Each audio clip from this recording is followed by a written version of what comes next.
Ici Nicolas Karabatic. Ici Thierry Omeya. Ici Daniel Narcisse. Alors ici Jérôme Fernandez. Bienvenue sur la radio Talk and Sport. Donc on reçoit tout de suite Jérôme Fernandez. Merci Jérôme d'être avec nous et d'avoir accepté l'invitation. Nous sommes en direct. Tout d'abord, on va s'enquérir tout de suite de votre état de santé. Comment va votre pouce? Une fracture du métal du pouce, de la main droite. Donc du coup, j'ai 6 semaines d'immobilisation pour que l'os se consolide. Et que après j'aurai 3 semaines de rééducation, à peu près 3 à 4 semaines de rééducation. Donc je suis en arrêt de travail jusqu'à début décembre. Voilà. Ah, début décembre, ouais. Donc vous allez manquer aussi l'équipe de France. On y reviendra. Juste avant, ça doit être rageant quand même de louper le déplacement à Paris. Oui, c'est rageant, d'autant plus que bon, on avait fait quand même un début de saison avec une bonne dynamique, même si on n'avait pas réussi à gagner à Tremblay. Je sentais à l'intérieur de l'équipe qu'il y avait quelque chose qui était en train de se créer, de la confiance qui était en train de venir et que on était capable, voilà, sur ce début de saison, d'aller prendre des points peut-être plus facilement que par le passé. Et c'est vrai qu'après notre belle victoire contre Montpellier et contre Cesson, on s'est dit que voilà, qu'on était bien lancé et qu'on pouvait espérer arriver à la trêve déjà avec un beau pécule de points et envisager la deuxième partie de saison avec beaucoup de sérénité et préparer l'avenir. Donc là, c'est un coup dur, bien évidemment, pour moi, parce que c'est un coup d'arrêt après ce formidable début de saison, d'abord avec l'équipe de France et puis avec Toulouse. Mais bon, voilà, après, je sais que l'équipe est bien en place et j'espère que voilà, qu'ils seront capables de faire un bon match à Créteil samedi et de ramener les 2 points de la victoire. Alors Joël Da Silva, votre coach, a déclaré au micro d'Andé que Paris était trop fort et qu'ils allaient être champions. Est-ce que vous partagez cet avis? Bah, ce qui est évident, c'est que Paris, de par ses qualités individuelles, est au-dessus du reste des équipes. Maintenant, ils sont en pleine construction aussi, donc je pense qu'il y aura des matchs où ils vont souffrir. Aujourd'hui, ils résistent grâce au talent de leurs joueurs, que ce soit les 2 gardiens de but ou Lucas Ballot, Michael Hansen et Marco Koppler, quoi. Et c'est vrai que les autres à côté apportent aussi beaucoup de qualité, mais ces 5 joueurs-là sont vraiment déterminants depuis le début de saison. Didier Dinard apporte vraiment beaucoup de sérénité sur la défense. En plus, il a le bonheur d'être efficace en attaque, en contre-attaque en ce moment. Donc c'est une équipe qui est capable de marquer énormément de buts et qui, même si elle en prend quand même pas mal, a une telle différence, une telle marge de manœuvre que finalement elle écœure ses adversaires, quoi. Alors, Toulouse qui a été perturbé par des ennuis financiers avec des contrats qui ont mis du temps à être homologués, le retour de Roque Félio à Nantes, est-ce que cela a perturbé un peu la préparation et a pesé dans les têtes, Jérôme? Oui, bien sûr, on va pas s'en cacher. Je pense que les garçons ont vécu un mois d'août vraiment très compliqué.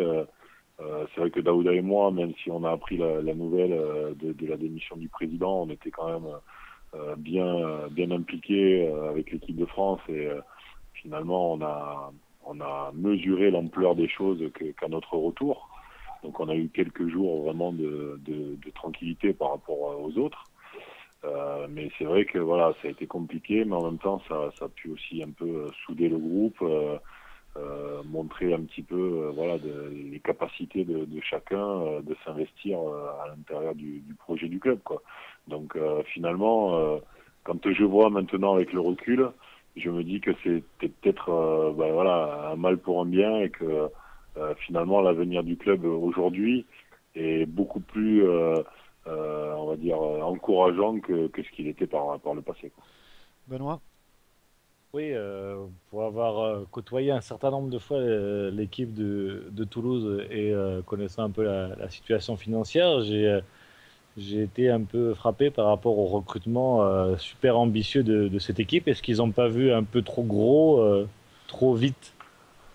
Bah, trop gros, c'est une évidence, parce que je pense que notre ancien président a malheureusement fait signer Roque Félio en sachant très bien qu'on n'aurait peut-être pas le budget pour pouvoir le payer.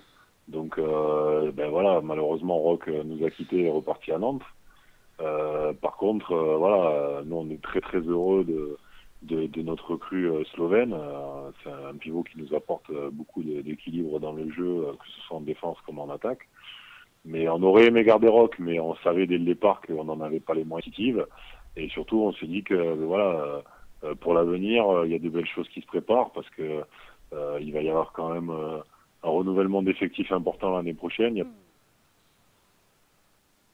pouvoir, je l'espère, recruter de manière intelligente et construire une belle équipe pour l'année prochaine et essayer de continuer à progresser dans ce championnat.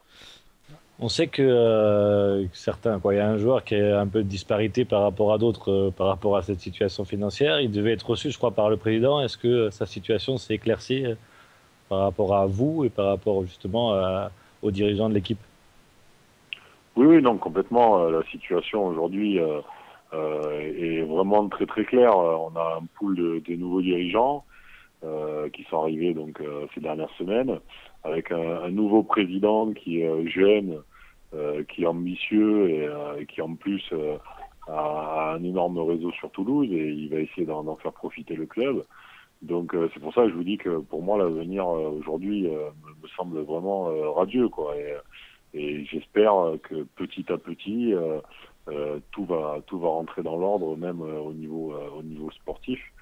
Parce qu'aujourd'hui, je pense que on a encore des choses à faire évoluer au sein de l'équipe et que voilà, on est sur une année de transition. Alors, Jérôme, maintenant que tout est plus ou moins rentré dans l'ordre, que peut espérer Toulouse dans ce championnat? Ah, Ah, Jérôme, ouais, pardon, Oui, petit non, souci non, de c'est pas son. grave. Oui, je disais donc, maintenant que tout est plus ou moins rentré dans l'ordre, que peut espérer Toulouse dans ce championnat? Ben déjà, on va essayer de continuer à prendre des points jusqu'à la trêve, malgré ma blessure. Je pense qu'on a les moyens d'aller gagner à Créteil samedi et de gagner Cesson mercredi prochain. Mhm. Donc, ça veut dire que déjà, on pourrait compter 9 points au compteur avant la trêve internationale. Et puis après, bon, c'est vrai qu'on aura un calendrier difficile avec des déplacements à Chambéry et à Dunkerque, la réception de Nantes et Ivry, qui sont quand même des équipes qui tournent bien en ce moment. Donc le mois de novembre va être compliqué pour nous, mais bon, pourquoi pas essayer de prendre encore quelques points à domicile. Et puis après, en mois de décembre, j'espère vite retrouver les parquets et aider mes partenaires peut-être à faire un résultat à Saint-Raphaël ou à domicile contre Célestat le 19 décembre, ce qui pourrait nous permettre finalement de clôturer les matchs allés avec une douzaine de points au compteur, ce qui est à peu près ce qu'on avait l'année dernière déjà. Et comme je l'ai dit, je pense que ça pourrait nous rassurer sur la deuxième partie de saison parce que je pense que des équipes comme Aix et Billère vont pas marquer beaucoup de points cette saison et que finalement on n'aura plus entre guillemets la crainte de les voir revenir sur nous sur la deuxième partie de saison. Bon, ça va, hein, parce que on a Michael Illes, hein, normalement qui est avec nous de Aix, il est pas là aujourd'hui. Bien joué, Jérôme, hein. Non, mais j'aime beaucoup Aix, hein, mais c'est vrai que même s'ils ont pris un point chez nous à la première journée, c'est vrai que voilà, plus le temps va passer et plus ça va être compliqué pour Mm. ces équipes de faire des résultats. Donc bon, nous on essaye vite de se mettre à l'abri entre guillemets, parce qu'en plus on doit aller jouer à Aix et à Billard Ouais. sur la phase retour. Et il est important justement qu'on ait un bon matelas d'écart entre eux et nous pour qu'on n'ait pas à souffrir de leur envie de maintien quoi. Voilà. Alors, Jérôme, on sait que vous êtes un compétiteur né. euh, et le fait que Toulouse, comme ça, n'a pas, entre guillemets, hein, les moyens de jouer les premiers rôles dans ce championnat, est-ce que ça vous dérange pas? Non, ça ne me dérange pas parce que je suis venu sur un projet à moyen voire à long terme pour construire quelque chose de durable, de pérenne et franchir les échelons petit à petit comme l'ont fait des équipes comme Saint-Raphaël, comme Nantes. Je pense qu'aujourd'hui, le plus important, c'était d'assainir les conditions du club. C'est ce qui est en train de se faire aujourd'hui. Au niveau sportif, on sort quand même d'une saison où on a fini sixième, ce qui n'était pas arrivé depuis très très longtemps au club de Toulouse. Donc bon, voilà, je pense que tous les voyants sont au vert et on a vraiment hâte de continuer à travailler pour l'avenir. Mais c'est vrai que voilà, avec l'arrivée des Qataris à Paris, ça a rajouté une équipe de très très haut niveau. Et aujourd'hui, dire qu'on sera européen l'année prochaine ou dans 2 saisons, c'est vraiment très compliqué. Il va falloir construire un budget vraiment conséquent pour construire une belle équipe. Mais en tout cas, je pense que pour l'intérêt du championnat, c'est quand même beaucoup mieux. Et moi, très sincèrement, si chaque année on se bat pour être dans la première partie de tableau et qu'on a un championnat aussi attractif, voire plus attractif que cette saison, de toute façon, c'est bon pour le handball. Benoît? Oui, on sait qu'une blessure, ça arrive jamais au bon moment, mais est-ce qu'on peut pas se dire quand même, si on veut positiver, que c'est peut-être quand même une bonne chose pour toi et pour l'équipe de France, le fait que ça arrive maintenant et que tu puisses récupérer de toute cette année qui a été encore très sollicitante tant au niveau médiatique que sportif et te permettre de revenir début décembre pour pouvoir être présent pour le championnat du monde dès le mois de janvier. Bah, c'est vrai que tu as un peu raison. Quitte à se blesser, autant se blesser à cette période et finalement souffler par rapport à cette année 2012 qui a été vraiment difficile pour moi parce que la deuxième partie de saison 2011-2012, ça n'a pas été une promenade de santé pour mon club et pour moi. J'ai dû m'employer tous les week-ends pour essayer de prendre des points et ne pas voir le club être inquiété pour le maintien. J'ai eu très peu de vacances derrière, les JO qui se sont enchaînés. Donc finalement, quand je regarde 4 ans en arrière où je me suis cassé la main pendant les Jeux et qu'après voilà, j'ai fait un très bon mondial parce que justement j'avais été écarté des terrains pendant une dizaine de semaines et que j'avais très envie d'être performant et d'apporter à l'équipe de France. Effectivement, ça peut être une bonne chose finalement cette blessure et en tout cas j'espère revenir au mois de décembre avec beaucoup d'ambition et beaucoup d'envie pour que l'équipe de France réitère son titre de champion du monde en janvier à Barcelone. Un triplé historique, hein, pourquoi pas. D'ailleurs, au niveau de l'équipe de France, Jérôme Claude Onesta a rempilé pour 5 ans. Bonne nouvelle. Oui, c'est une très bonne nouvelle parce que je pense que ça fait maintenant très très longtemps qu'on travaille ensemble et on a trouvé vraiment un équilibre dans le fonctionnement et une continuité dans les résultats. Donc vu que le groupe finalement va peu évoluer dans les années à venir, parce que même s'il y a certains joueurs qui vont partir à la retraite, il y a déjà des joueurs qui sont en place pour les remplacer. Donc je pense qu'il y a encore de quoi faire pour les années à venir pour l'équipe de France. Et c'est vrai qu'en vue des Jeux de Rio 2016, finalement c'était aussi un bon choix de conserver Claude à la tête de l'équipe de France. C'est vrai qu'après 2016, voilà, il faudra essayer de construire quelque chose, puisque nos jeunes cadres actuels, que sont Nicolas, Luc et Michael, arriveront eux en bout de course, un peu comme notre génération aujourd'hui. Il faudra derrière laisser un petit peu la main à la génération des Acambré, Baraché et Sorano. Donc ça veut dire qu'on verra pas Jérôme Fernandez entraîner les Bleus avant 2017. Écoutez, déjà si je les entraîne un jour, je serai heureux. Donc moi je suis pas pressé. J'ai une fin de carrière à apprécier et à profiter, on va dire. Et donc du coup, moi je suis très heureux aujourd'hui à Toulouse et j'ai encore très très envie de jouer quelques saisons. Après, si je peux ponctuellement apporter à l'équipe de France, je le fais avec grand plaisir. Et puis voilà, après, on verra sur mon après-carrière quelles sont les opportunités qui se présentent à moi. Et puis voilà, si cette opportunité-là se présente, je la prendrai avec grand plaisir. Benoît? Donc tu t'es pas fixé encore de retraite internationale pour l'instant. Dans ta tête, tant que le corps suit, tu comptes jouer encore. Oui, complètement. Et puis bon voilà, moi je suis dans ma tête, je me suis fixé comme objectif de faire une belle saison 2012-2013. Et puis voilà, à la fin de la saison, on verra si j'ai encore le niveau pour continuer ma carrière internationale. Si c'est le cas, je rempilerai pour quelques mois. Et si ce n'est plus le cas, je prendrai ma retraite comme l'a fait Guillaume ces dernières semaines, avec grand plaisir, avec le sentiment du devoir bien fait et en étant de toute façon à la disposition de la fédération et de l'équipe de France pour le futur. Ça va être quand même assez particulier pour vous, ce championnat du monde hein, en Espagne. Vous avez des origines espagnoles, ça va être énorme. Oui, en plus, la plus grande partie de nos matchs vont s'effectuer sur Barcelone et sa banlieue. Ouais. Donc moi qui ai évolué pendant 6 ans au Barça, c'est vrai que c'est quelque chose de vraiment particulier pour moi et c'est aussi pour ça que je ne me voyais pas arrêter après le titre olympique. J'avais très envie de participer à ce mondial en Espagne. Donc voilà, j'espère de tout cœur être rétabli pour le mois de janvier et être en pleine forme, en pleine possession de mes moyens et vivre peut-être un dernier mondial pour moi, mais en tout cas, je l'espère le plus beau, quoi.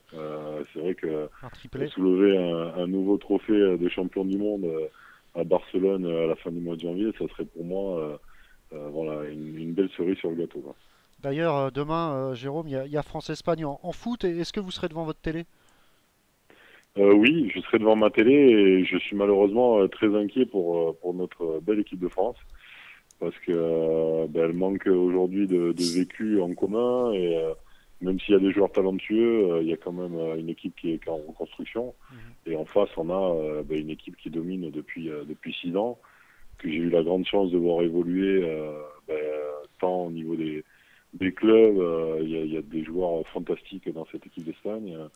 Et c'est vrai que voilà, depuis 6 ans, un peu à l'image de ce que fait l'équipe de France de handball, il domine et je vois mal comment l'équipe de France pourra arracher un résultat demain à Vicente Calderón. Ouais, justement, vous avez peut-être un avis sur le score final. Vous pouvez peut-être nous le donner? Ouais, je vais être dur, mais je pense 3-0 pour l'Espagne. Oh la vache. Ouais, et puis de toute façon, comme vous êtes d'origine espagnole, ça va. C'est pas non plus. Moi, j'avais dit 3-1. Très sincèrement, je suis plutôt chauvin. Je préfère quand l'équipe de France gagne, même contre l'Espagne. Mais très sincèrement, là, la différence de niveau est vraiment importante. Alors après, c'est vrai qu'au football, bon voilà, on n'est jamais à l'abri de quoi que ce soit et c'est possible que l'équipe de France marque sur un coup de pied arrêté ou sur un contre en début de match et qu'elle arrive à arracher une victoire peut-être inespérée. Ça serait Mais bien. très sincèrement, voilà, ça va être un match de toute façon très compliqué demain. Alors, Jérôme, juste avant de passer à vite fait une petite interview inversée et non décalée, est-ce que vous avez un petit mot peut-être à vos potes de Montpellier qui galèrent là sur le plan médiatique, ils se sont fait descendre et Montpellier qui est aussi en peine en championnat, est-ce que vous avez un petit mot à leur faire passer? Bah, tout simplement, voilà, qu'ils fassent preuve de patience et que tout ça va rentrer dans l'ordre. C'est vrai que c'est une période délicate, mais bon, voilà. L'avenir sera, comment dire, beaucoup plus sympa et je pense que le plus dur est peut-être passé aujourd'hui. Ouais, c'est vrai que médiatiquement parlant, ils sont un peu déchaînés quand même les médias, hein. Oui, oui, mais bon, après, voilà, comme j'ai dit, c'est du passé. Il y a des choses qui sont en train de se faire au niveau de la justice et puis on verra dans quelques jours ou dans quelques semaines finalement qu'est-ce qui s'est réellement passé. Tout le monde pourra après donner son avis là-dessus. Ouais, ouais, on va parler du terrain. Benoît, je sais, tu m'as dit en off, je t'avais oublié pour le pronostic France-Espagne de foot. Donc, Benoît, je sais que t'es un grand pronostiqueur. Un grand pronostiqueur, non, pas du tout, mais un grand chauvin. Et j'ai envie d'espérer que nos Français récupèrent un petit point de là-bas. Donc je vais dire match nul, un partout. Un 0-0 ou un partout, ça serait parfait. Ça serait Un pas partout, voilà. Je pense qu'ils vont prendre un but, mais j'espère sincèrement qu'ils réussiront à marquer un et qu'ils repartiront avec un point. Alors, je vais pas demander à Stan, hein, parce que son nom c'est Aguilar, donc on va, voilà, il nous en parle assez de l'Espagne, Jérôme. Donc, on va passer à l'interview. 3-1.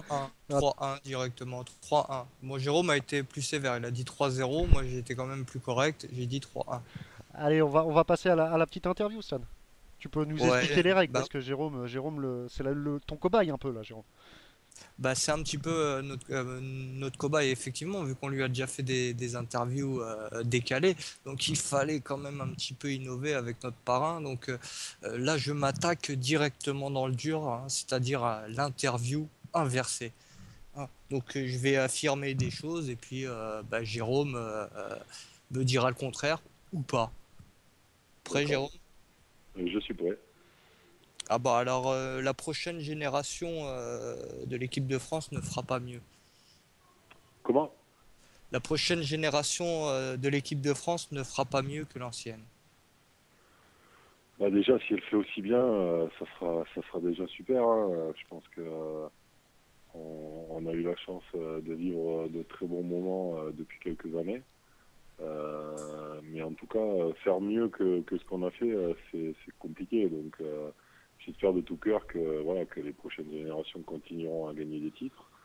Mais c'est vrai que voilà, le faire avec une telle régularité, ça semble compliqué. D'accord. Toulouse va descendre en Pro D2. Alors non, là, je suis pas du tout d'accord. Je m'oppose à cette affirmation parce Exactement le que principe. ouais, parce que déjà, très sincèrement, j'ai pas envie de vivre une descente avec mon club. Ça m'est heureusement jamais arrivé et j'espère ne jamais le vivre. Et bien au contraire, comme je l'ai déjà dit, j'espère de tout cœur gagner mon dernier titre de club avec Toulouse, puisque j'avais gagné mon premier titre de club avec Toulouse en 1998. D'accord. Paris Handball s'achète un championnat. Alors là, je suis tout à fait contre. Je pense que Paris aujourd'hui a fait un recrutement très intelligent, avec vraiment des joueurs de très grande qualité, mais des joueurs en plus de mentalité vraiment collective. Et je pense que pour les années à venir, s'ils continuent à recruter comme ils le font, tant au niveau qualitatif qu'au niveau de l'état d'esprit, ils ne mettront pas beaucoup de temps à gagner une Coupe d'Europe, ça j'en suis persuadé. D'accord. Le handball ne se relèvera pas de cette affaire de Paris sportif. Je pense que le handball ne souffrira pas de cet épisode-là. Ça me fait penser voilà, à d'autres épisodes qu'il y a eu par le passé, notamment l'histoire de cannabis dans les années 90. Je pense que ça sera vite oublié, ou en tout cas mis de côté, et que le sportif reprendra ses droits très rapidement. Un petit championnat du monde au mois de janvier, et puis voilà, tout le monde a oublié. Hein. Vas-y, Stan. J'ai pas entendu, pardon. Ouais, je disais un petit championnat du monde et une victoire au bout, et puis voilà, tout est oublié. Ah oui, complètement. Ouais. Je pense que Ça va vite. nous, ce qu'on a envie, c'est de retrouver le podium, et notamment la plus haute marge du podium dans quelques semaines, et de montrer aux gens que voilà, le handball continue à gagner, et que même si on essaye de temps en temps de lui trouver des défauts, en tout cas la vérité c'est la vérité du terrain, et tant qu'on gagnera des titres et qu'on laissera une belle image sur nos compétitions, les gens pourront plus facilement oublier ces péripéties-là. D'accord.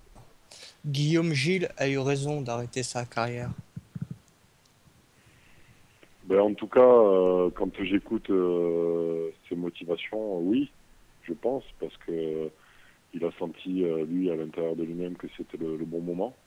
Et en plus, il a la chance de pouvoir, entre guillemets, le décider lui-même. Donc, c'est tout à son honneur. Je pense qu'il faut rendre hommage aux 16 années qu'il a passées avec le maillot bleu sur les épaules.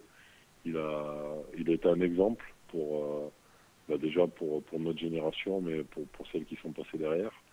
Et Guillaume, en plus, restera de toute façon dans le milieu du handball, et continuera à œuvrer pour le bien de notre discipline. Donc oui, moi je suis plutôt d'accord avec cette affirmation. D'accord. La dernière, hein, ce sera un coup double, hein, ce sera deux en une. Tu n'as plus de motivation, tu ne seras plus capitaine de l'équipe de France. Ben, ma motivation, elle est toujours intacte, voire même elle progresse, parce que avec ce que je vis en club, ça m'oblige tous les jours à donner le meilleur de moi-même, alors que si j'étais dans un grand club, ça serait peut-être plus facile pour m'économiser.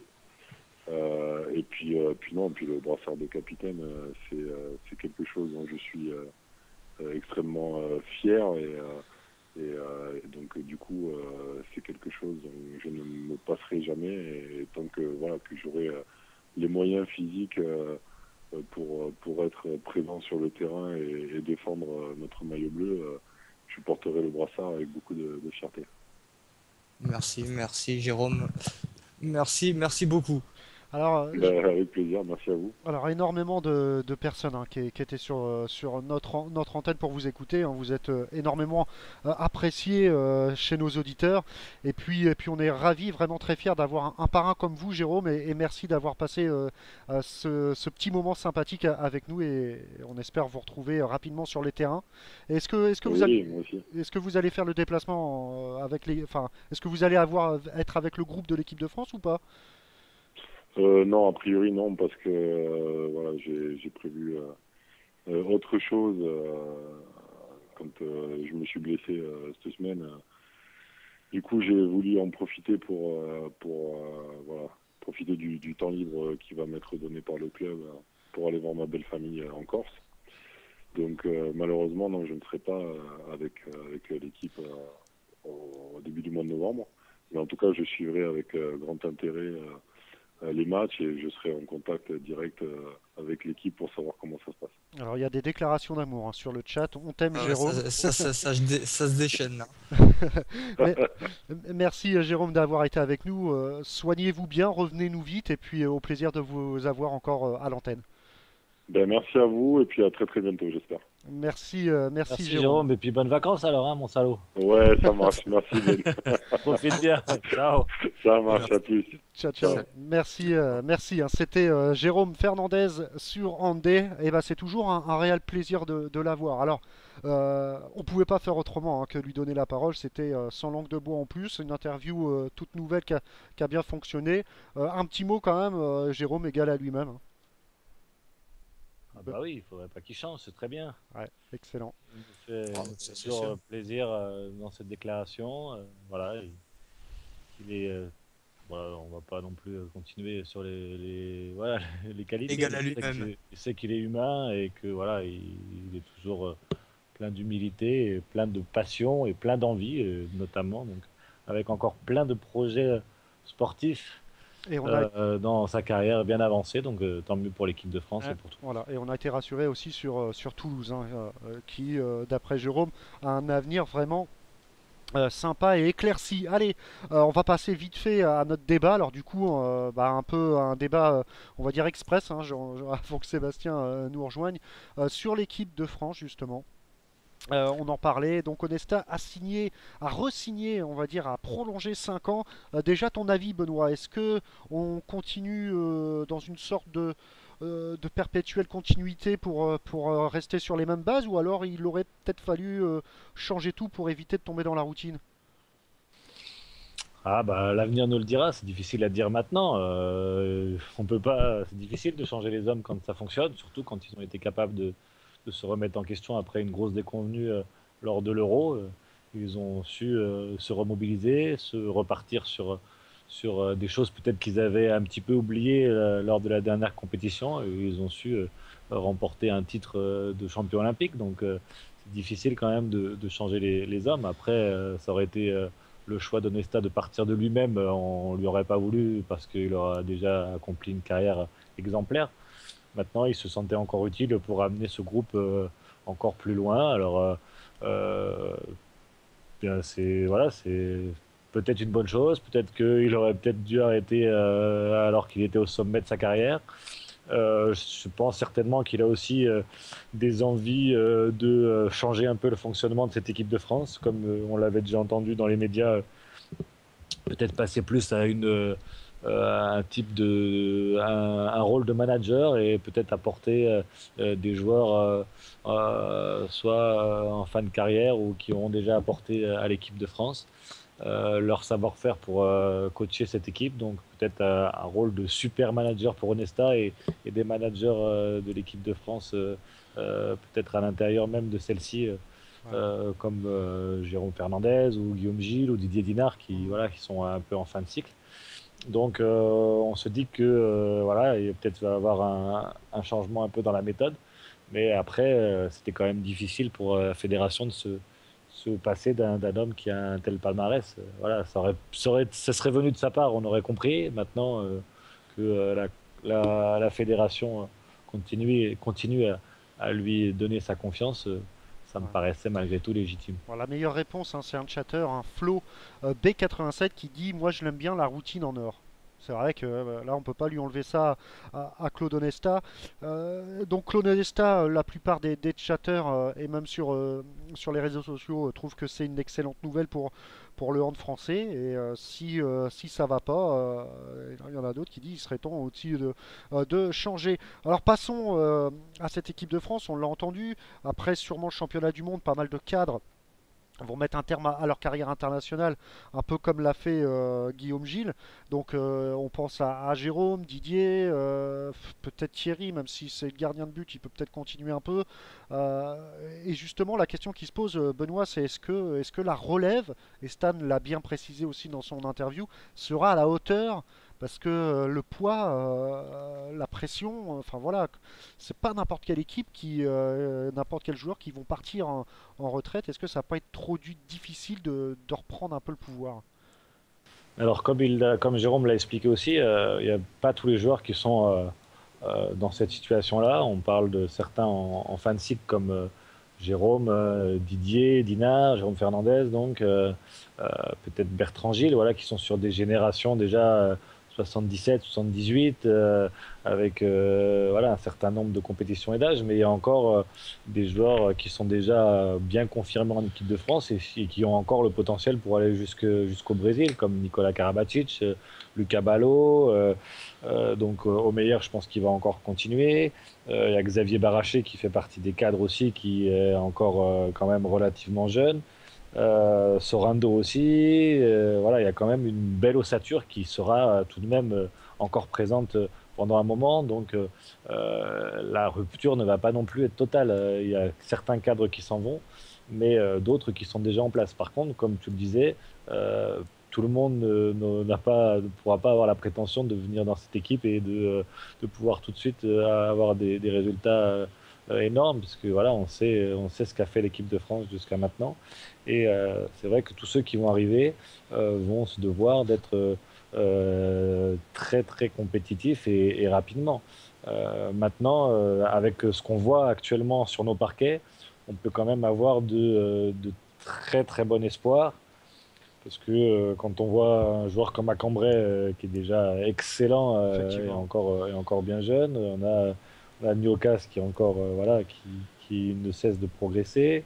Les ailiers, que ce soit Rubia ou Bingo, sont encore pas mal d'années devant elle. Et pour aller plus loin, parce que il faut aller voir un peu plus loin encore tous les potentiels de cette équipe de France, Quentin on voit qu'il Mahé, y a déjà d'excellents joueurs qui sont dans le championnat français et qui font partie seulement de l'équipe de France jeune. Donc comme l'ailier gauche de Dunkerque et Monet, qui actuellement est en train de faire vraiment des prestations énormes à Dunkerque. Il y a Buteau aussi qui avait déjà été sélectionné. On a Nguessan à Chambéry, l'arrière gauche, qui est déjà très très bon. Gréby à Montpellier, qui lui aussi est capitaine de cette équipe et qui enchaîne des prestations de très très haute qualité, notamment en Ligue des Champions, parce que ce week-end encore contre Hambourg, ouais, il a ouais. mis 10 buts. On a Niateux, qui est l'arrière gauche de Nantes, qui a fait de très très belles apparitions l'année dernière. Il y a Camarero aussi à l'arrière droit de Nantes, qui aussi est très bon. Desca, Nous, pardon, Hugo Desca, Hugo Desca, voilà. Euh, on a à Tremblay, on a deux joueurs qui sont pareils en équipe de France jeune. Il y a Benjamin Bataille qui est demi-centre, qui a aussi de très grande qualité. On a Mike Brassler qui est arrière droit, un gaucher de 2 mètres qui a une détente et un tir avec une puissance dont j'ai rarement vu dans ma carrière. Donc voilà, je me dis vraiment qu'il y a encore des gros potentiels. J'ai oublié Quentin Mahé qui est déjà aux portes de l'équipe de France, Igor Anic. Donc je me dis quand même que malgré les joueurs qui vont partir, on a encore énormément de qualité en stock. Et vu que certains cadres seront toujours euh, dans cette équipe de France, on peut compter sur eux pour qu'ils intègrent au plus vite cette nouvelle génération très prometteuse et que le handball français se porte encore pendant de nombreuses années en haut de l'échiquier international. Bah, on l'espère. Alors, on nous sort aussi des noms hein, sur le chat. Et puis, il y a quand même Muriel qui nous dit je ne le vois pas revenir Arnaud Bingo. Bah écoute, j'espère que quand même qu'il reviendra. Malgré tout, j'ai envie de croire qu'il puisse encore donner quelque chose à l'équipe de France. Il avait été très bon lors de la dernière compétition, alors que l'équipe de France avait un petit peu sombré. Lui, il avait réussi un peu à tirer son épingle du jeu. Il a été barré pour les JO alors que Ouais, on pensait qu'il devait partir. Hélas, il n'est pas parti. C'est Roubia qui l'a remplacé au dernier moment.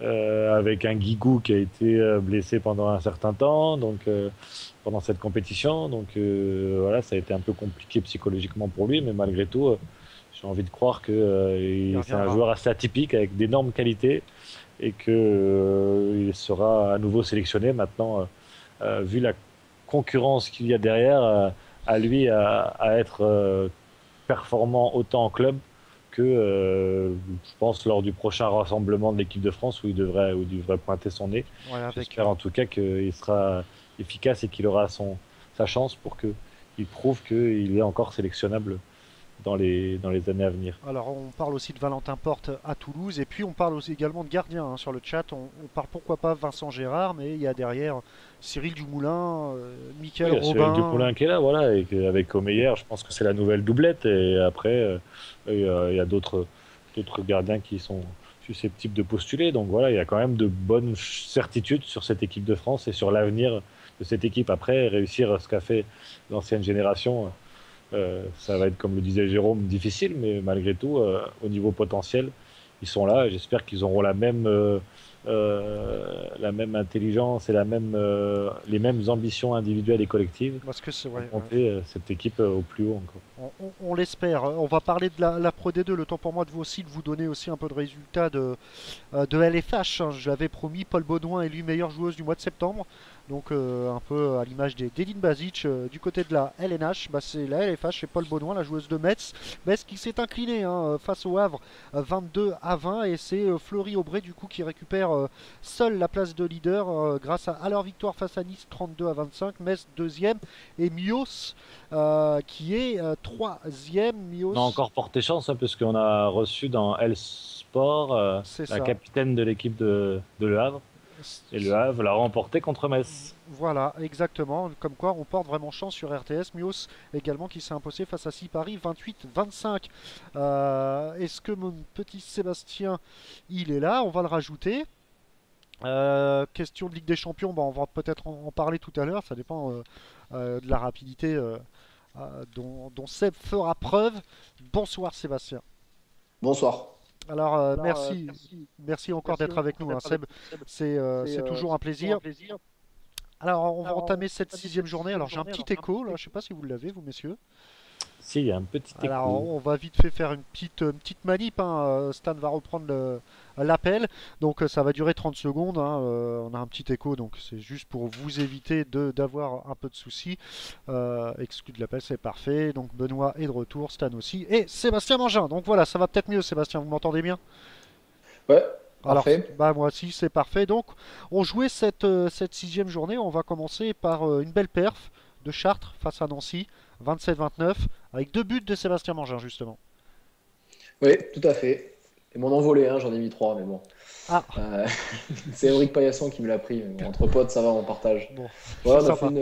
effectivement une bonne performance à Nancy. Bon, on se le devait un petit peu après notre défaite contre Istres. C'était pas... Istres, c'était une contre-performance, non pas par rapport au fait que Istres descende de LNH, mais plus par rapport au match en lui-même où je pense qu'on devait s'imposer.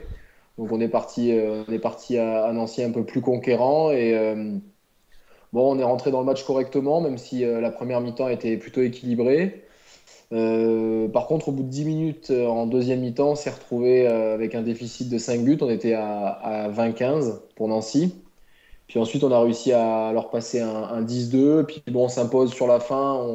On gère plutôt le money time parce qu'on est devant. Et puis, notamment avec 3 buts d'avance. Puis bon, on gagne. Donc c'est sûr que c'est une bonne opération pour nous d'être gagné à l'extérieur. Surtout que Justement, comment tu... Attends, 2 secondes. Ouais. Comment tu expliques cette inversion du score, sachant que vos gardiens n'ont pas été spécialement performants? Ouais, non, c'est sûr, il n'y a pas eu une grosse partie des gardiens. Euh, En fait, Nancy travaille en attaque, surtout sur la base arrière, avec à peu près les mêmes joueurs. Ils ont Kratovic qui joue beaucoup et en fait, on a réussi quelque part à les souffler en jouant. On a joué toutes les montées de balles, les engagements rapides, on a mis beaucoup de rythme à la rencontre. Donc, ils ont tenu, disons, 40 minutes et puis à 45e, ils ont commencé à craquer physiquement. On a eu quelques montées de balles mais pas forcément sur des tirs ratés, plus sur des pertes de balles de leur part, et donc du coup on les a plus asphyxiés qu'autre chose. donc comme je le disais, hein, Chartres qui va recevoir Valence la semaine prochaine. Valence qui vient de gagner face à Ist justement 25-23. Donc ça va être un match compliqué j'imagine. Ouais, ouais, bah nous de toute façon là, l'intérêt pour nous sur ce match c'est de confirmer à domicile, valider cette victoire à l'extérieur dans un championnat de Pro D2 là à l'heure actuelle, mis à part Nîmes et Toulouse qui ont tout gagné. Dès qu'on enchaîne 2 victoires, on se replace dans les places pour les playoffs. Donc c'est un petit peu pour nous l'objectif sur ce prochain match. Et puis bah, Valence, c'est toujours la recherche d'une première victoire à l'extérieur. Donc on espère que ce sera pas pour ce week-end pour nous en tous les cas. Ouais, parce que Valence à domicile, ils viennent de battre Istres. Istres, ça fait 25-23. Istres qui a un peu de mal, hein, mais qui a 12 points quand même au classement. Ouais, alors c'est sûr, bon, par rapport à leur statut, c'est sûr qu'ils sont pas forcément en bonne position. Ils veulent remonter tout de suite. Ceci dit, sur cette partie, Istres s'incline avec une partie qui a été marquée par des prestations très complémentaires des deux paires de gardiens, puisqu'on a d'un côté, donc du côté de Valence, 18 arrêts et du côté d'Istres, 17 arrêts, avec 12 et 6 d'un côté et 11 et 6 de l'autre. Donc ça a été très équilibré au niveau des gardiens, ce qui peut expliquer ce score de 25-23. Valence a pu s'appuyer sur son ailier droit fraîchement débarqué de Montpellier, donc Florent Joly, à l'inverse de Istres qui était privé de Maxime Derbier, ce qui peut en partie expliquer ce qui est une contre-performance pour les Provençaux. Parce qu'à l'heure actuelle, bon, sans Bastien Sismondo et sans Derbier, c'est compliqué pour eux de gagner, surtout qu'ils ont beaucoup renouvelé leur effectif et donc du coup, ils ont du mal à trouver leur marque, surtout en attaque. Donc, Euh, ouais. non, non, je disais, je pensais que vous aviez fini et j'allais dire que choc la semaine prochaine, Istres-Nîmes. Ouais, il y a un choc, ouais. C'est le choc de la semaine prochaine. Juste, je voulais finir sur. Donc, ils sont effectivement privés de Bastien Sismondo pour le reste de la saison et Aïe. que Istres est à la recherche d'un joker maintenant médical. Auparavant, ils étaient à la recherche d'un joueur supplémentaire. Donc là, ça accélère un petit peu leur recherche.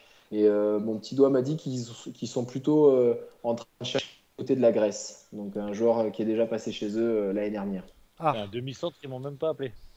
Je comprends pas. c'est ce que j'allais dire. On propose Benoît. Donc je le disais, Nîmes qui s'impose, hein, ce mur toujours invaincu, 31-26, deux équipes qui sont seules en tête du championnat avec Mulhouse. Et Nîmes continue avec encore un meilleur buteur. J'anticipe un peu votre question, Sébastien, avec Sorina. Ouais, Sorina qui fait un joli 11 sur 19. De l'autre côté, on a Abdoulaye Sarr qui fait 7 sur 12. Voilà, bon, un match très propre avec très peu de pertes de balles et d'ailleurs très peu d'exclusions temporaires, ce qui prouve que Nîmes n'a pas dû s'employer, parce que généralement à domicile ça maillotche pas mal. Et puis bon, il s'impose sans surprise malgré l'absence de Damien Skasianoc, qui était blessé sur ce match-là. On peut quand même signaler que la jeunesse nîmoise s'éclate cette saison avec les Robichon, Gallego, Zaïns, Mansuy, pour qui la saison a été un petit peu compliquée l'année dernière en LNH et qui là, en tous les cas au niveau statistique, font de bonnes performances. Mansuy fait 11 arrêts, je pense qu'il a beaucoup plus joué que Idrissi sur ce match. Donc c'est ce qui caractérise cette équipe nîmoise, une grosse expérience avec des Sorinas, Kasanoch, Aon, Idrissi, et derrière une jeunesse qui pousse. De toute façon, Nîmes c'est un club formateur et là il le prouve encore avec de très bons jeunes joueurs qui poussent, quoi. Sémur, par contre, reste dans la zone rouge. Ouais. Mais bon, très honnêtement, je pense pas que c'était à Nîmes qu'il fallait pour eux aller chercher à prendre des points. C'était déjà compliqué, à mon avis, au départ. Ouais, ça va être Ouais, ils galèrent vraiment par rapport à la saison dernière. Et là, apparemment, ils ont encore des blessés. Là. Je crois qu'il y a Mokano qui a dû se blesser encore. Ouais, bah, c'est toujours un petit peu le même problème. C'est un peu l'engrenage. Ils avaient un petit peu des blessés pendant la préparation. Ils ont perdu des joueurs importants quand même. Et puis du coup, ils tournent un petit peu avec les mêmes joueurs. Donc ils tirent un petit peu sur les Mokanou, Sarr, De Witt. Et puis bah, du coup, ça pète plus facilement, hein, et vu qu'ils ont moins de rotation. Ils sont quand même accrocheurs dans tous les matchs qu'ils disputent. Donc ils lâchent rien, mais ils y laissent beaucoup de force. Ouais, effectivement, hein, et ce mur qui aura une réception assez difficile avec Vernon également la semaine prochaine, Sébastien. Ouais, bah, c'est Mur qui doit gagner, mais qui sera toujours relégable, même en cas de victoire, puisqu'ils ont déjà un déficit de 3 points sur le premier non relégable. Mhm. Et Vernon bah, qui devra confirmer pardon, sa bonne forme, ils ont gagné pardon, chez eux contre Massy samedi soir. Donc Martilly, sur le poste d'arrière gauche, a essayé de concurrencer la réussite de Sorina avec un 10 sur 17. Et a signalé aussi une bonne partie encore de Nkwigwa qui fait 15 arrêts et qui répète encore qui répète les bonnes performances dans les cages. Vernon qui enchaîne après son succès à Angers, donc qui bonifie ce succès à l'extérieur par une victoire à domicile. D'après ce que j'ai pu avoir comme information, après un début difficile, ils ont trouvé maintenant la bonne carburation. Ils gagnent avec de gros écarts. Ils ont d'ailleurs le deuxième goal average derrière Nîmes, alors qu'ils sont entre guillemets que cinquième du classement. Donc, ce Ouais. qui prouve qu'ils gagnent avec de gros écarts et qu'ils ont perdu en début de saison sur de petits écarts. Et c'est vraiment Ouais, ouais. non, j'allais te dire, c'est vraiment un coup d'arrêt hein, pour Massy, hein. Ouais, bah en fait, ce qu'on disait un peu la semaine dernière, on se posait la question, est-ce qu'ils allaient être capables de rebondir après leur défaite qui, bon, n'était pas une défaite honteuse contre Nîmes, hein, même si c'était à domicile. On sait que Nîmes surnage un petit peu à l'heure actuelle. Mais bon, ben, on a la confirmation qu'ils n'ont pas pu rebondir. On peut se poser la question, est-ce que la dynamique va être rompue avec donc cette deuxième défaite? Mais bon, petite partie de Kreis, moins de 30% de réussite au tir. Et donc bah, Massine qui s'incline quand même assez lourdement avec 7 buts d'écart. Ce sera pas le billard de cette année. Bah, en tous les cas, je pense que la prochaine journée va être décisive. Ils reçoivent Besançon. Euh, on peut dire que ces deux équipes ont des courbes différentes. C'est-à-dire que Besançon qui vient d'enchaîner 2 victoires et Massy qui vient d'enchaîner 2 défaites. Donc c'est un match charnière un petit peu pour les deux. Massy devra essayer de sortir de sa spirale négative et Besançon de rester dans sa spirale positive. Ça va être compliqué tout ça. Et une autre équipe, hein, à l'image de Nîmes, fait un excellent début de saison. C'est Mulhouse hein, qui s'est imposé face à Ponton Combo. C'était pas gagné, hein, donc il faut aussi un bon début de saison. 28-24 pour Mulhouse, qui continue son petit bonhomme de chemin, à l'image de la saison dernière. Ouais, exactement. Comme on le disait sur les précédentes émissions, ils ont eu du mal à débuter l'année dernière. Ils ont fini tambour battant la fin de saison. Et souvent, on a coutume de dire qu'il faut s'appliquer sur les fins de saison, même si l'enjeu n'est pas très important, parce qu'il y a quand même une continuité qui se vérifie sur la saison suivante. Mulhouse empile une 6e victoire en autant de matchs. Et si la semaine dernière, la victoire s'est dessinée dans les dernières secondes, cette fois-ci, les Alsaciens se sont moins fait peur en assurant la fin de match avec un petit matelas d'avance face à Ponto, qui a bien livré bataille, mais une fois de plus, j'ai envie de dire, qui lâche dans le dernier quart d'heure et qui s'incline, ça devient un petit peu récurrent pour cette équipe, qui malgré tout avait fait un bon début de saison. On Ouais. a signalé quand même 16 arrêts de Slavica Stojinovic, qui a fait une bonne partie, et 6 buts sur 6 tentatives du pivot Jono. Et voilà, donc c'est encore très solide pour Mulhouse et qui vient en fait de terminer son dernier match privé de ses 2 suspendus suite au dernier match de play-off contre Billard justement. Alors avant de parler un peu de cette petite surprise Dijon-Gonfreville, Besançon s'est imposé assez facilement face à Angers et Besançon qui avait besoin de points, ça tombe bien. Ouais, effectivement, bah, Besançon pardon, qui enchaîne avec sa 2e victoire et qui a enfin pu partager ce bonheur avec son public, ravi d'assister à la première victoire à domicile. Ils ont même mené de plus 10 à peu près un quart d'heure de la fin. En tous les cas, pour Angers, il semblerait que la lourde défaite face à Vernon ait laissé plus de traces que prévu dans les rangs. Et bon, à signaler encore 30% de réussite, pour moi, c'est trop faible, hein. 30% de réussite au tir, donc pour Angers. Donc 19 buts, ça paraissait compliqué quand même de l'emporter pour les Angevins. Ouais, effectivement, et comme je le disais, donc Besançon, on l'a dit, hein, se déplacera à Massy la semaine prochaine, et Angers recevra Dijon, et justement Dijon, et ça c'est une petite surprise, n'a pas pu faire mieux que match nul face au dernier de la classe Gonfreville. Effectivement, c'est la surprise de cette sixième journée, et elle est venue du côté de la Bourgogne, désolé Ben, hein. Mais Gonfreville a réussi à arracher le match nul en fin de match, grâce notamment à 3 buts de Soltan dans les dernières minutes. C'est lui qui a offert le match nul à son équipe, qui a pris les choses en main dans le Money Time, qui a empilé 3 buts d'affilée, qui a permis à son équipe d'accrocher un match nul qui paraissait compliqué quand même. Dijon a mené tout le match. Bon, Dijon a sûrement pêché par manque d'humilité grâce à leur précédent succès à domicile. Ils étaient sur des réussites à domicile. Par contre, Gonfreville reste quand même lanterne rouge, mais ramène un point précieux de Dijon dans la lutte pour le maintien.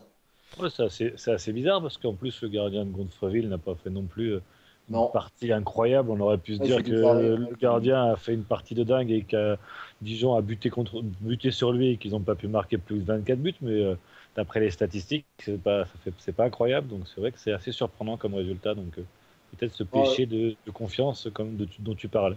ouais, je pense qu'il y a un peu de ça parce que Dijon à domicile, effectivement, ils ont quand même été en réussite depuis le début de la saison. Là, ils recevaient Gonfreville, qui est lanterne rouge, donc peut-être un petit péché d'orgueil qui leur a valu, quoi. Pardon, excuse-moi de te couper, une feuille de match assez réduite. J'ai l'impression peut-être quelques absences aussi. Pour Dijon? Ouais. Ouais, mais de toute façon, j'en ai discuté avec Denis Latou quand ils sont venus jouer contre nous. Ils ont quand même fait le choix de réduire le groupe pour gagner en qualité.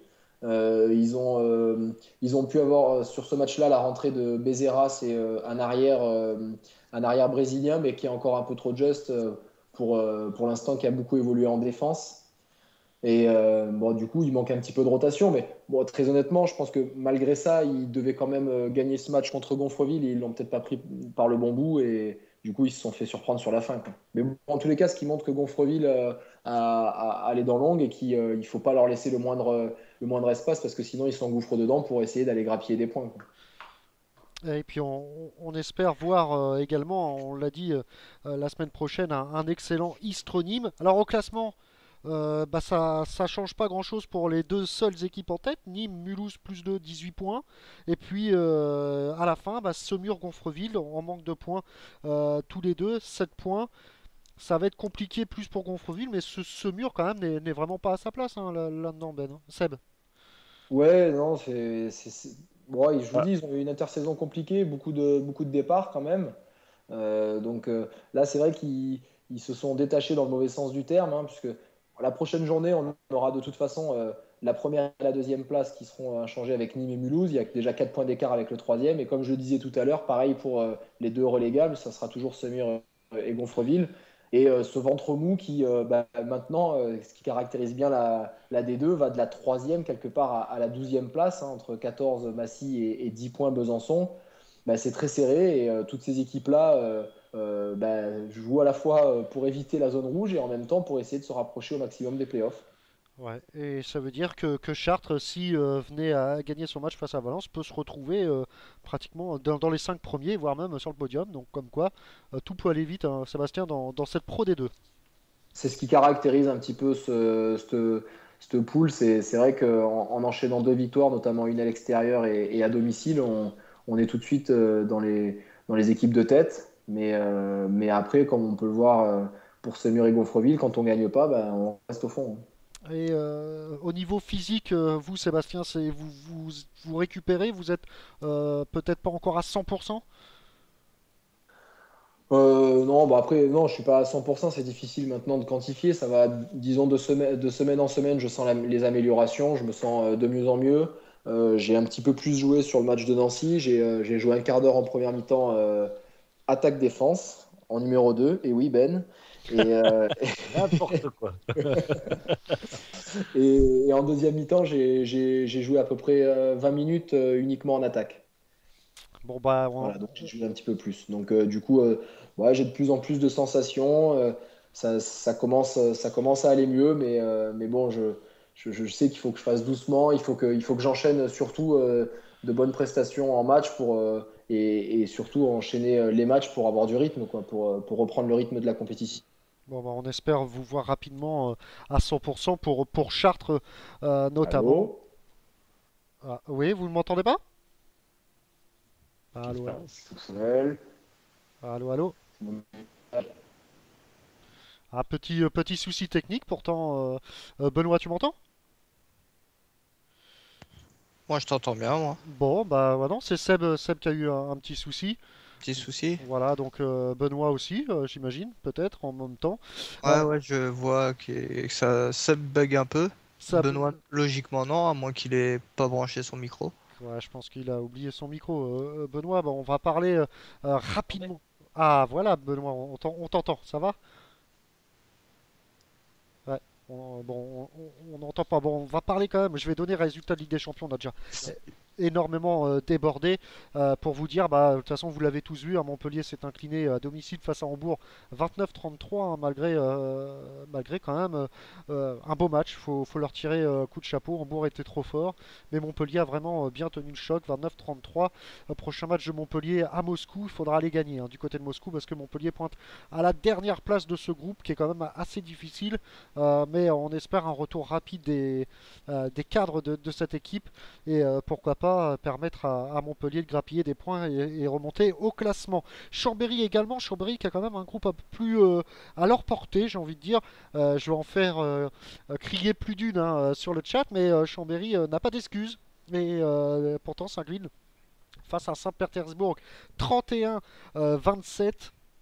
Vraiment contre-performance, hein, de Chambéry, même si Saint-Pétersbourg n'est pas, comme j'ai pu peut-être le noter, une équipe de second couteau, mais largement à la portée de Chambéry, qui pareil, hein, qui est à 0 points, qui est au fin fond du classement, donc c'est vraiment dommage quand même pour Chambéry qui a vraiment un coup à faire dans ce groupe-là. On espère que le prochain match face à Kielce puisse se solder par une victoire. Voilà, donc ça va, j'ai pas fait trop crier sur le chat. Est-ce que Seb et Benoît m'ont rejoint? Oui. Ah, Oui, donc, on est là. ah bah voilà, on a récupéré. Donc, un petit mot peut-être sur cette Ligue des Champions. Trois matchs, trois défaites pour nos deux représentants français. Montpellier, on le comprend plus, mais comme je l'ai dit, Chambéry n'a pas trop d'excuses, Sébastien, là-dedans.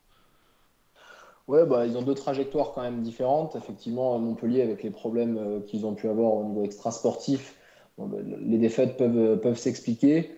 Chambéry, je sais pas, peut-être à voir si c'est une stratégie du club, mais ça m'étonnerait de plus se concentrer sur le championnat qui s'est densifié cette saison en LNH. L'avenir nous le dira. De toute façon, eux, ils peuvent pas communiquer là-dessus puisque ça se fait pas. Mais c'est vrai que c'est un petit peu surprenant. Ils nous ont habitués les années précédentes à être toujours performants en Ligue des Champions, notamment avec une victoire au phare contre Barcelone. Et là, ils semblent un petit peu affaiblis dans cette compétition. Et puis maintenant, avec trois défaites, ça risque d'être encore plus compliqué. Donc s'ils n'avaient pas fait le choix jusqu'à présent de ne pas la jouer, ils vont peut-être le faire. Ouais, et on me reprend sur le chat, hein, Ben. Montpellier a un match nul, hein. Fallait pas l'oublier. Donc ils ont un petit point. Montpellier, c'est peut-être un peu plus compliqué. 29-33 face à Hambourg, c'est un mauvais résultat sur le plan comptable, mais j'imagine quand même que cette équipe de Montpellier s'est peut-être rassurée, hein, sur le plan du jeu. Oui, je crois que j'avais lu d'ailleurs une interview de Canaillé qui retirait quand même des points positifs de cette défaite, parce que on connaît la valeur de cette équipe d'Hambourg. Ils ont quand même fait preuve de ces Montpelliérains de beaucoup d'abnégation et d'envie contre ce gros calibre européen. Donc Canaillé se félicitait un peu de cette performance et avait quand même de bon espoir que même sur cette défaite, cette équipe arrive aussi à repartir sur une bonne dynamique. Mais c'est sûr que, comme on l'avait dit sur les précédentes émissions, c'est une poule qui est très très compliquée pour eux, donc avec des équipes vraiment de très gros calibre. Et donc les points vont être difficiles à gratter, surtout avec l'effectif actuel. Après, ils ont quand même encore le potentiel pour se qualifier s'ils récupèrent quelques joueurs, parce qu'il faut être dans les 4 premiers. Voilà pour Montpellier. Maintenant pour Chambéry, Chambéry, je crois qu'il y a eu un déplacement très très périlleux à Saint-Pétersbourg, avec une longueur de déplacement assez incroyable.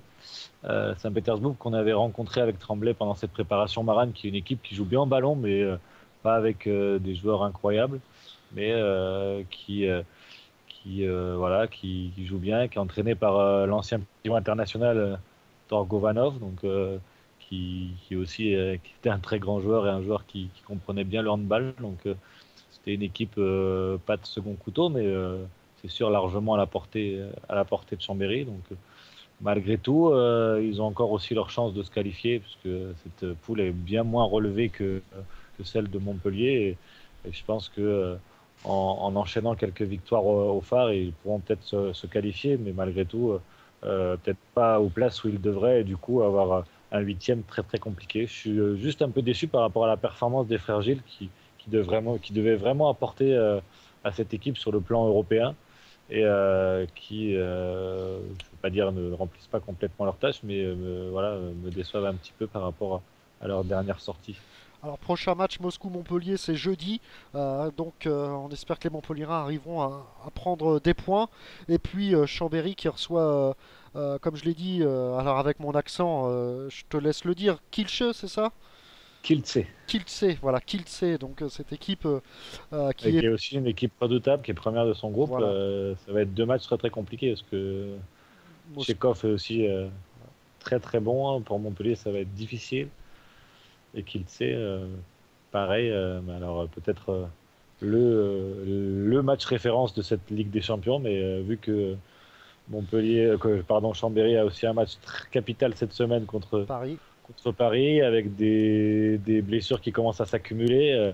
Peut-être, comme le disait Seb, peut-être qu'il va falloir à un moment faire des choix, donc à voir, mais ça risque d'être compliqué. Ouais.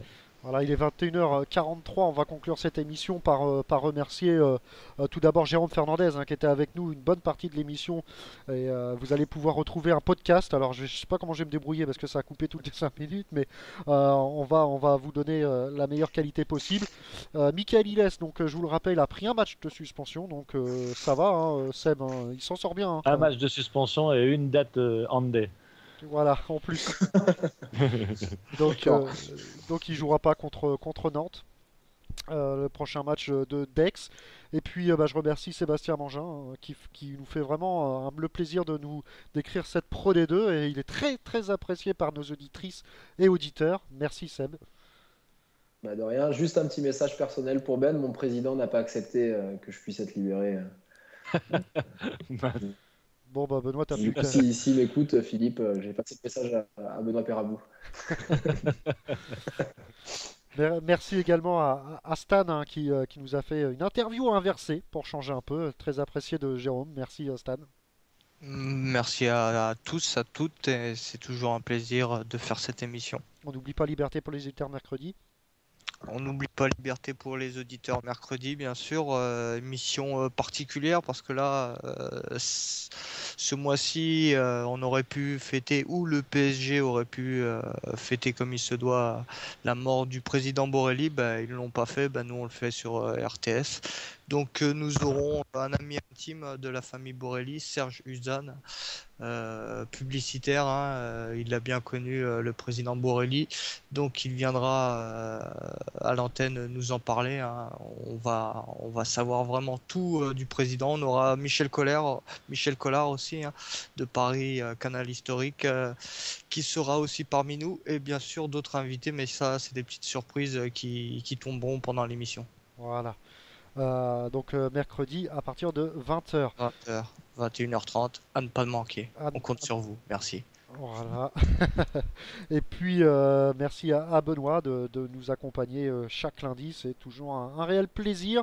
Benoît, on espère que ça va s'arranger pour Tremblay, parce que quand même tous nos invités gagnent, sauf nos consultants. Donc c'est un peu con, quoi. C'est exactement par là que je voulais terminer. C'est un plaisir d'être avec vous, mais j'en ai marre de venir et de perdre, alors je vais venir seulement comme invité, je pense. Donc, Benoît, on t'invite la semaine prochaine, hein. Voilà, merci. Je Donc, serai plus consultant, je serai invité. voilà, invité. Et puis je vous rappelle également qu'il faut voter, hein, pour Andé. Regardez en dessous, le chat, vous avez un petit pouce, donc vous votez, et c'est pour Andé, c'est pour la radio. Vous n'hésitez pas à partager, pardon, les liens sur vos réseaux sociaux à tous vos contacts, amis, envoyer de la publicité par la poste. Faites ce que vous voulez, mais essayez de faire en sorte d'avoir pas mal de votes. Et il y a également une petite nouveauté sur le site, vous allez pouvoir dès le mois prochain voter pour le meilleur joueur de Pro D2 et le meilleur joueur de LNH, ça directement sur notre site. Donc c'est les trucs officiels, hein, de la LNH. Merci à Seb pour son travail. C'est grâce à lui qu'on va récupérer le joueur de LNH aussi. Donc n'oubliez pas quand même, et Sébastien pourra nous confirmer, de voter pour Sébastien parce que ça sera le premier joueur du mois, donc sur RTS. Donc faut voter, hein. Dès que Sébastien est... Ça, je sais pas. Par contre, effectivement, je vous confirme que prochainement, les auditeurs pourront voter pour le joueur du mois de LNH et de Pro D2 directement sur votre site. Ah, d'ailleurs, ah, 2 minutes. J'avais une question justement pour vous, Sébastien. C'était Sabine qui nous Oui. demandait comment vous conciliez le fait que vous soyez représentant de la JPH et que vous soyez encore handballeur professionnel. Bon, bah, vous savez, représentant de la JPH, je suis simplement membre du bureau directeur et au niveau des impositions, il y a pas énorme, hein. On se regroupe une fois par mois pour discuter des problèmes de la JPH et des problèmes éventuels des différentes équipes ou joueurs. Et c'est pas non plus un emploi du temps surchargé. Et puis on a la chance quand même en étant handballeur d'avoir beaucoup de temps libre, notamment les après-midi. Donc du coup, je peux filer un petit coup de main à la JPH, mais je vous rassure, j'ai encore du temps libre derrière. Voilà, la question était posée par Sabine et on nous propose, Ben, de demander à Jérôme d'être consultant et inviter Ben et Mika. Voilà, donc Exactement, on va voilà. faire ça. Bah merci, merci. Vraiment, il a plus de succès que nous, alors on va faire ça. Ouais, tu vois ça un peu. Ça me dégoûte. Voilà. Et pourtant, avec la carrière qu'il a, Je comprends par... Mutinerie. Je comprends pas. Merci, merci Ben, merci Seb, merci Stan, merci aux auditeurs. On se retrouve lundi avec une pléiade d'invités comme d'habitude, un beau programme et puis la Pro D2, la LNH, la Ligue des Champions. Enfin, la totale, vous en avez l'habitude, à 20h lundi sur Andé. Bisous à tous, bonne soirée et passez une bonne fin de lundi et à mercredi pour LPA. Demain, il y a également du foot, hein. Quand on aime le foot, on parle foot, ça sera le débrief de France-Espagne.